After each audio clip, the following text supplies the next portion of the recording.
Juliette Tavernier, le Jardin des Fées, qui est situé dans le haut des Hauts-de-France et plus précisément en Flandre. C'est un nom qui lui va bien aussi parce que c'est un jardin de vivaces, avec beaucoup de vivaces, et c'est donc un jardin qui renaît à chaque printemps, et on a un peu l'impression qu'il y a eu un petit coup de baguette magique, il y a quelque chose de magique qui se passe quand le jardin se remet à pousser chaque année.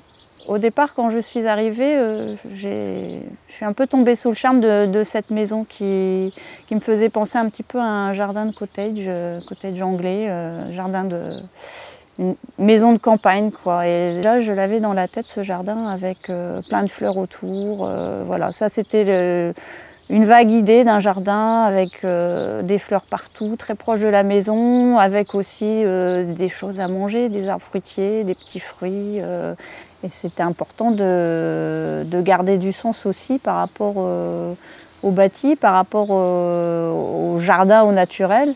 Et la grange qu'on a reconstruite par la suite, c'était important aussi qu'elle ait ce cachet naturel avec le bois, le torchis, qui se mariait bien avec le jardin. Les structures, ça a d'abord été de planter des haies, donc haies champêtres autour du jardin, d'essayer de délimiter aussi certaines parties du jardin par des haies également, des haies de charme, de troène, des haies qui sont faites aussi avec des fruitiers en espalier, autour du potager par exemple, ce qui a permis de délimiter des parties dans le jardin.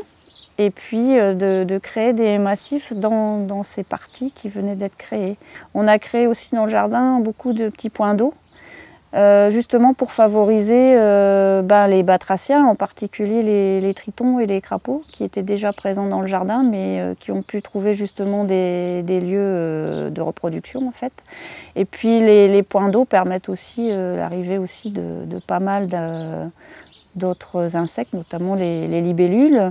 Ils sont importants aussi, on a des ruches, les abeilles viennent aussi boire dans les points d'eau qu'on a créés au jardin. Le jardin est assez isolé, il est entouré de champs cultivés, et c'est un peu devenu une oasis, ce jardin, un espace de vie avec des haies, avec des arbres qui permettent un refuge pour les animaux.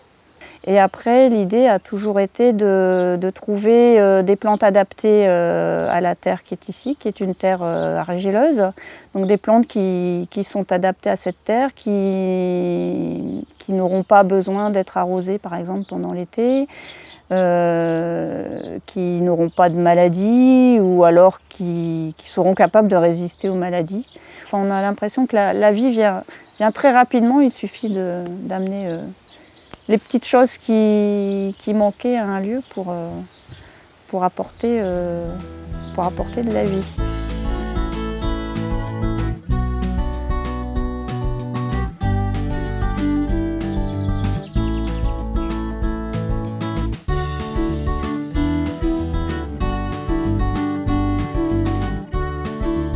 Finalement, la nature a toujours son mot à dire aussi. Entre ce qu'on veut au départ et ce qu'on obtient, c'est pas toujours la même chose.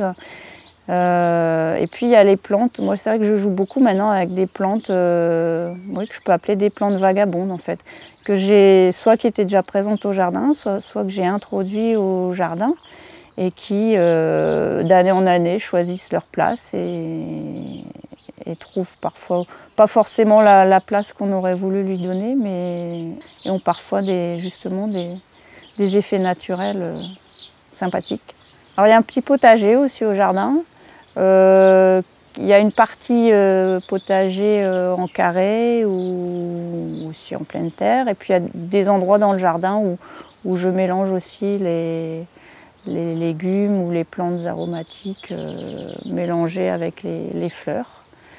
C'est important aussi un jardin potager, pouvoir récolter des choses pendant la belle saison, on va dire, et pouvoir profiter de son jardin et manger des légumes du jardin, ça fait toujours plaisir pendant l'été.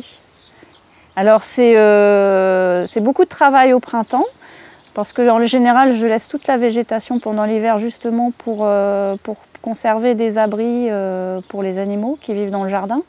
Des abris ou des lieux de nourriture pendant l'hiver. Et donc tout est beaucoup de travail au printemps, de couper toutes toutes les tiges qui sont séchées, de désherbage, de nettoyage, de paillage. Donc, et essayer justement d'avoir le sol couvert le plus possible quand c'est possible, donc par du paillage, herbes de tonte, compost, bois broyé, enfin tout ce qui est végétal et qui peut se composter repart dans le jardin pour limiter justement les mauvaises herbes. Et après, c'est aussi l'idée d'avoir des plantes qui sont suffisamment serrées et mélangées les unes aux autres pour éviter, pour laisser de la place aux mauvaises herbes en fait, pour éviter de laisser de la place aux mauvaises herbes. J'ai toujours eu une envie de jardin depuis que je suis toute petite, j'ai toujours envie de créer un jardin. C'est toujours été important pour moi de planter, de toucher la terre, de faire des semis, des petites plantations. Et pouvoir s'exprimer dans un jardin, c'est vraiment le bonheur. En plus, le jardin, on a toujours des petites appréhensions quand on démarre un jardin, on a toujours peur de mal faire. Et puis finalement, on se rend compte qu'on peut toujours recommencer et qu'il faut, voilà, qu'il faut pas avoir peur de s'exprimer au jardin parce que de toute façon, si on fait des erreurs, les plantes nous le font comprendre tout de suite et puis on apprend beaucoup, on change, on observe et d'observer, on apprend à mieux cultiver, mieux gérer son jardin.